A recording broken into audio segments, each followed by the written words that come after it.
I'm just gonna say right now, I'm sorry for this video being late. My monthly update video. Just, things happen. I just wasn't feeling up to it at the moment. The last few days, like 4 days or so. Just, but other than that, what's happened in the last month with my transition? Well, if you've seen my surgery, my post-op update video, you know everything on that. So yeah, so pretty much I decided to have revision done, and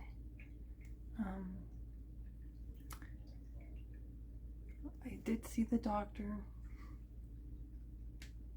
They explained everything. So if you watch my surgery update video, my last one, you will know more about that, the process and everything they have to do. So we talked about that. They're trying to get it approved with insurance, because part of it, it's the fat transfer, because the issue I'm having is with the well, it's going to be both labias and whatnot. That's going to be fixed visually. But the most issue I'm having is my labia majora, the outer labia, is not fully filled in. It's like when I'm standing, it's like from the vaginal canal where to the perineum area is filled in. The mons pubis is filled in. But in between those two spots, it's not filled in. And it's worse when I'm either like laying or my legs like spread apart. It's like non-existent. So I want that filled in so I don't have issues with everything else that they're gonna fix. So yeah. Other than that, everything's just healing fine still. But I keep having stinging randomly on and off, which is frustrating. It sucks. I have to deal with it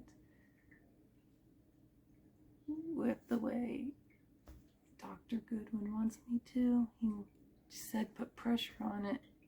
I can just do it through my clothing. Pretty much just like over the clothing, just put pressure. And I was told by the physical therapist I was seeing, if it gets to the point where it's interrupting sleep, then I can use like a lubricant that adds like the numbing in it. So I pretty much had to do that last night, which sucked, because I don't like the feeling of it being numb down there.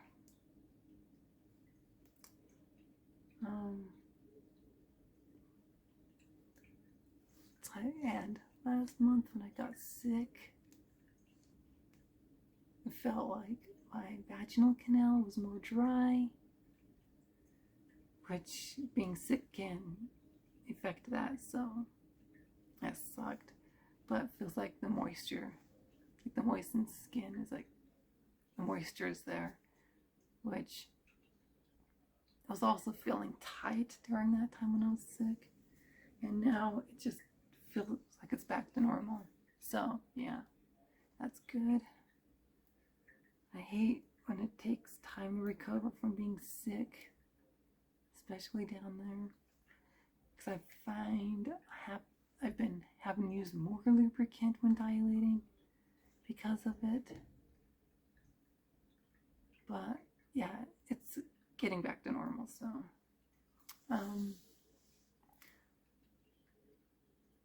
and I still do have scar tissue down there where the vaginal canal meets the perineum, those two spots.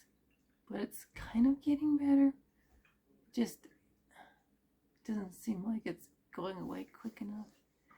And the spot that's on the scar line on the right side of the vulva, the top part, where they have to do more stitches, because that spot they have to do more stitching, that has a little bit that hasn't flattened out, which I've been really working at it to help flatten that out on that scar line. And it's been kind of uncomfortable the last few days because of it, as it's healing, but it is what it is. But actual physical changes, my body's actually able to go through the changes better since surgery, not having that testosterone and whatnot, because my body's actually recognized and knows what to do a lot better without having that testosterone, or the parts that produce the testosterone used to have. So yeah, other than that, it's helping. So the physical changes I've noticed the last month, the same thing's still going on with my leg hair. I don't know if I'm going to lose it all or how much I'm going to lose, but it's growing a little bit slower than what it was. It's a lot thinner and more empty spots, I could say. So I have to keep an eye on that to see. Sexually, everything is working fine. I've been noticing since I've gained weight, I have like more in my tummy area through here. Especially it's more noticeable when sitting with the rolls and everything. But I'm actually comfortable with that, having that weight on my body. There's like several reasons. Because in the past, when I ended up losing weight, it caused dysphoria, but where my weight's at, I don't have dysphoria. And my breasts are much bigger and fuller because of it as well. Since surgery, my body's able to get my breasts where they're supposed to be in terms of fullness and size. And before surgery, it was having a difficult time doing so. And I look a lot more feminine than I did before. So yeah, with everything. But the thing I noticed with my breasts, the thing is, since they have gone up in size and I had to get new bras, which the bras fit really well. In my new size, I'm a 32G American sizing, because other countries label things differently. So it's American sizing, but my issue is still the same as the last I mentioned, where whenever my breasts fill in or go up a size or get bigger and fuller, it's always the bottom half that gets the fullness first. And then the top half ends up being lacking. So that's why in the past I've had issues trying to find bras that fit right. But since I know what my size and the shape is, I've figured out that balconette style fits me better currently at this time in a 32G. So it's pretty much this bottom half, it has filled in more, especially the sides right here, which I'm really thankful the sides here is filled in, because that helps a lot. But it's lacking up here, which sucks, because I've been waiting for that fullness on top to finish filling in. even though my breasts don't look like a 32G, they are. It's just because the way my breast size and shape is, and that I have dense breast tissue, so it's closer in towards my chest and more shapely. Also because I have scoliosis and kyphosis, and the way like trans women's like shoulders are, like shoulder blade area, also affects the way it looks.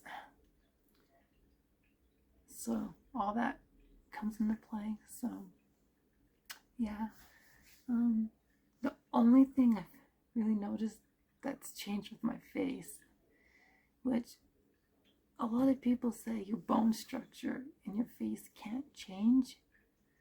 Well, there's a lot of people that know exactly more on what hormones can do to the skeletal structure of the body, because hormones can actually change it.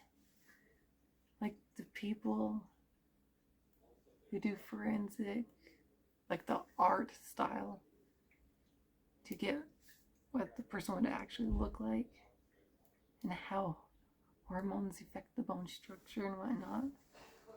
Because there's one video I came across where the person explained that, which made sense. So,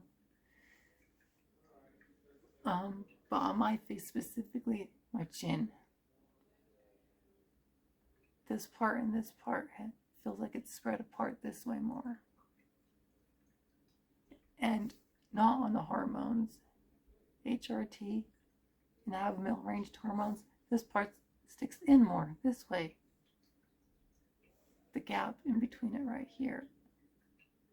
So it's spread out more this way. So that's the one thing I've noticed that's changed the most. Besides my breasts.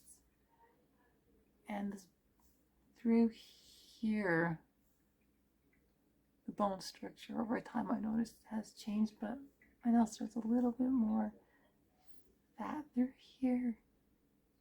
Not a whole lot, but a little enough to make a difference. So yeah, other than that, doing good with everything, still happy with my decisions, with my transition, mentally.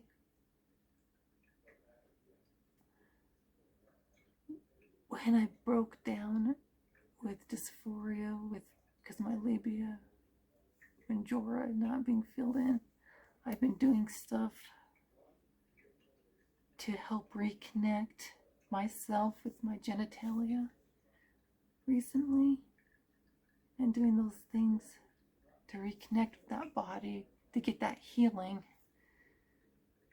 from like the mind, body, and soul, and any kind of like trauma from being trans and whatnot, and all this. I've been trying to reconnect with that.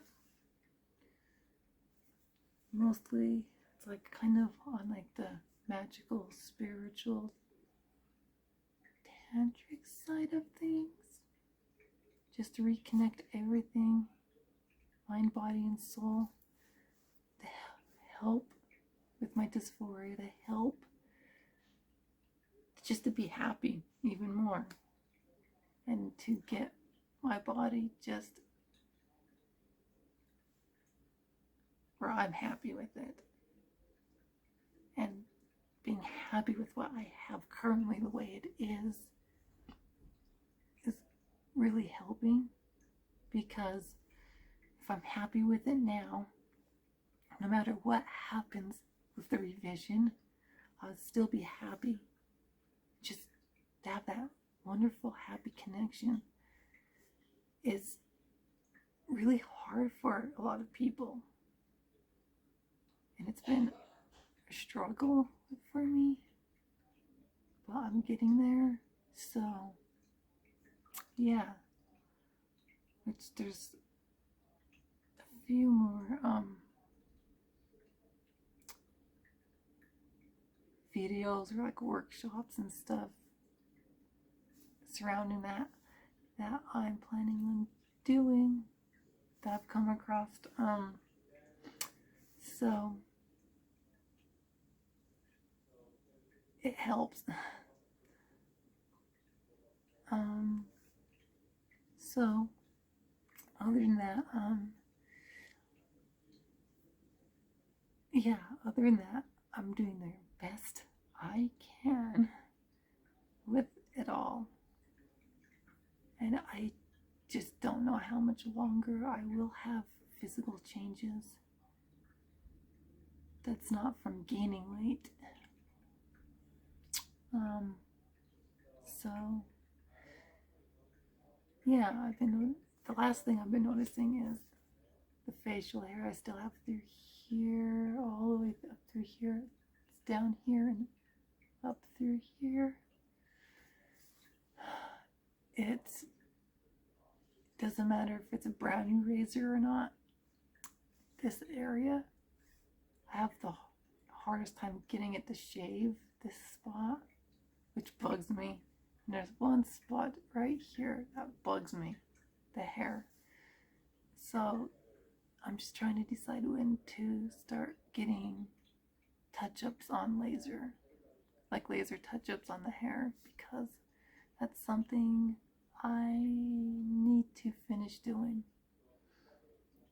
so I don't continue to have issues, because it causes like acne breakouts and whatnot through all this area, which sucks.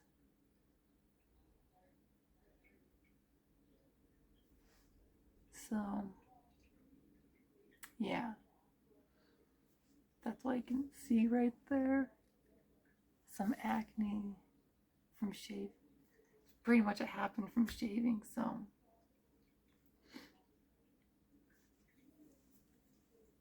and I know having laser does help with that, so I just need to decide when I should start getting touch-ups again, because I was told the last time I had that done, if I needed any more on the face, it'd be around like $30-something,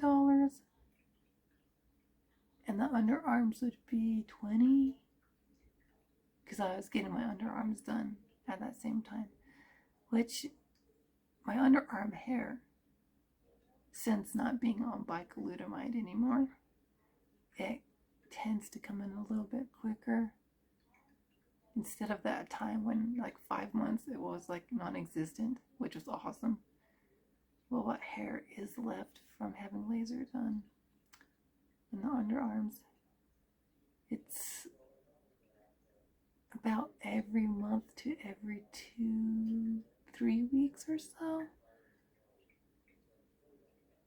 So it's like last week is when I shaved them last. So yeah, which I don't have issues shaving it like I did in the past before laser treatments. And the hair is much finer and thinner there as well. So yeah, that's pretty much what's going on and what's been on my mind. So other than that, this is pretty much what my body looks like. Yeah, pretty much. Oh, and one last thing I've noticed, because I haven't been doing my stretches every single day like I'm supposed to, I've noticed my legs, the muscles and everything has been tighter, which it affects the pelvic floor.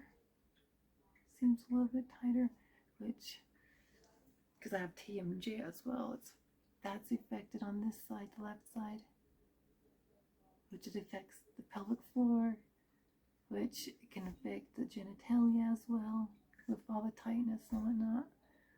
So I'm trying to get that under control again, from not being so tight, so it doesn't end up causing issues again.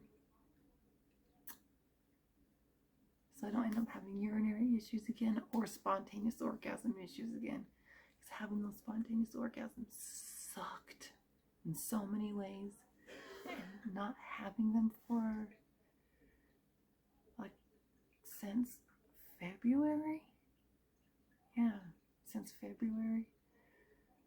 It's been a blessing. But I'm kind of concerned if they would end up coming back. So yeah. So I'm going to do what I have to do so that doesn't happen. And one last thing that I did for myself.